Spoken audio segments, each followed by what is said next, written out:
Il est temps d'attaquer une nouvelle section, les fonctions dans le détail. Donc je vous laisse la télécharger, dézipper, la mettre ici, et ouvrir la première vidéo, la première leçon, sur les fonctions fléchées. On va revoir leur syntaxe, on va revoir un petit peu tout ça, sachant qu'on l'a déjà vu dans une vidéo précédente, mais des rappels ne font pas de mal, et c'est comme ça qu'on apprend de toute façon, avec des rappels, en répétant, répétant, répétant. Donc les fonctions fléchées apparues en 2015, elles sont plus concises et pratiques dans certains cas, mais moins lisibles dans d'autres. Elles ont également quelques différences de fonctionnement avec les fonctions classiques. Il ne faut pas les opposer, mais les utiliser judicieusement en fonction de leurs caractéristiques. Voilà, tout est dit. Donc voilà, il ne faut pas les opposer. Quand c'est apparu, il y a eu des sortes de petites guéguerres. Alors oui, il faut tout le temps utiliser ceci, tout le temps utiliser cela. Non, non, finalement, non. Il faut plutôt les utiliser en fonction de leurs caractéristiques. Voilà. Donc on se crée une fonction classique ici pour voir. Donc getSquare, par exemple, ou getSquareArea, tiens. Ouais. Et on lui passe side juste ici. Donc on va retourner side par side, comme ça. Donc squareArea, comme ça, c'est l'aire d'un carré. D'accord? L'aire d'un carré, c'est côté fois côté, donc c'est une fonction très simple, mais qui nous sert à retourner ça. Donc ici, on fait getSquareArea de 50, par exemple. Alors, de 50. Et ça nous retourne bien 2500 juste ici. Ok? Très bien. Très bien. Et comment on ferait pour écrire ça donc avec une fonction fléchée? Vous pouvez faire l'exercice si vous voulez, essayer de transformer ça en fonction fléchée. Sinon, on va le faire ensemble évidemment. Je vais mettre ça en commentaire du coup. On va le mettre comme ça. Très bien. Donc const, du coup, vu qu'on est obligé de mettre des fonctions fléchées si on les écrit comme ceci de manière globale, il faut les rentrer dans une variable. Donc const getSquareArea est égal. Ici, il y a combien de paramètres? Un seul. Donc je n'ai pas besoin de mettre deux parenthèses comme ça. Je peux en mettre une si je veux, mais il n'y en a pas besoin quand on a un seul paramètre.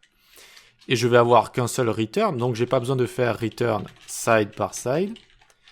Je peux directement enlever le mot-clé, enlever les accolades, et il va y avoir un return implicite. Ici, si vous voulez, il y a un return implicite. C'est très important à comprendre ça. Il faut comprendre le return implicite juste ici. Voilà, maintenant testons, est-ce que ça va fonctionner? Log getSquareArea. Hop, 50. Et ça nous donne bien 2500 également. Donc les différences sont déjà au niveau de la syntaxe, d'accord? Et au niveau aussi de leur création. On est tout le temps obligé de rentrer une expression de fonction avec une fonction fléchée dans une variable. Voilà, c'est obligé. On ne peut pas faire une déclaration de fonction comme ça. C'est comme ça.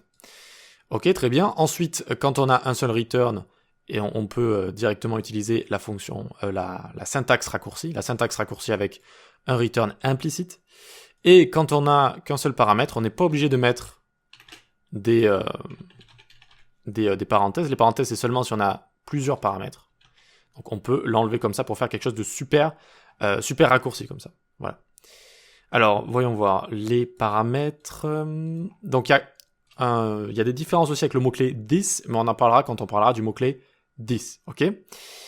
Ici, je vais vous montrer quand est-ce que c'est vraiment plus pratique d'utiliser les fonctions fléchées.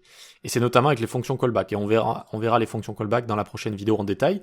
Mais par exemple ici, si j'ai un tableau 1, 2, 3, .forEach, qui est une méthode de tableau, et qui attend une fonction callback en premier argument juste ici, son premier paramètre c'est une fonction callback, et bien ici je peux utiliser par exemple ceci. Hop, hop, tac.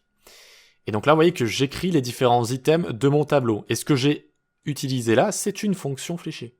En fait, il y a un return implicite ici, qui return du coup le résultat de console log. Console log, ça retourne rien, ça retourne undefined. Mais par contre, du coup, ici, ça me permet d'écrire dans la console, vu que quand ça cherche à retourner le résultat de console log, eh bien, ça exécute quand même console log juste ici. Et donc, on a bien 1, 2, 3 juste là. Voilà, on a bien ça qui est écrit dans la console. Très bien, donc, qu'est-ce qui se passerait si ici, on utilise, par exemple, une fonction classique? Eh bien, allons-y.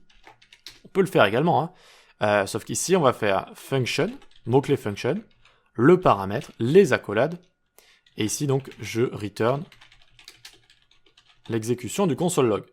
Et ça nous donnerait quelque chose comme ceci. Alors, j'ai dû faire une erreur quelque part, c'est normal. Cannot read properties of undefined reading 3 juste ici. Alors, cannot read property of undefined. Oh, je sais, l'erreur qu'il y a juste ici, c'est parce qu'il n'y a pas de point virgule. On fera une vidéo complète là-dessus. C'est le seul cas précis où ça peut donner une erreur. C'est quand on crée un tableau à la volée comme ça, qu'on enchaîne avec une méthode et qu'on met pas de point-virgule. Alors si on enchaîne, ça peut mettre une erreur. Donc ne retenez pas trop ça pour l'instant. On fera une vidéo complète dessus. C'est le seul cas où les points-virgules sont utiles en JS. Bon, quoi qu'il en soit, donc mettez un petit point-virgule juste ici. Et on voit que ça nous donne la même chose. Vous voyez là j'ai 1, 2, 3, c'est le premier for each. Et là j'ai 1, 2, 3 également. Sauf que évidemment la syntaxe ici est un peu moins jolie, un peu plus lourde quoi, un peu moins facile à comprendre. Alors que là c'est vraiment beaucoup plus simple et beaucoup plus facile à comprendre. Voilà. Donc c'est ça qui va être utile en fait, ces fonctions fléchées vont être utiles notamment avec les fonctions callback. Les fonctions callback sont des fonctions qui sont rappelées par une autre fonction, par une méthode. D'accord? Donc quand une méthode en paramètre ici a une fonction callback, c'est très pratique d'utiliser les fonctions fléchées. Donc dans ce cas précis, je vous conseille tout le temps d'utiliser les fonctions fléchées. On va parler plus en détail des fonctions callback dans la prochaine vidéo. Allez, à tout de suite.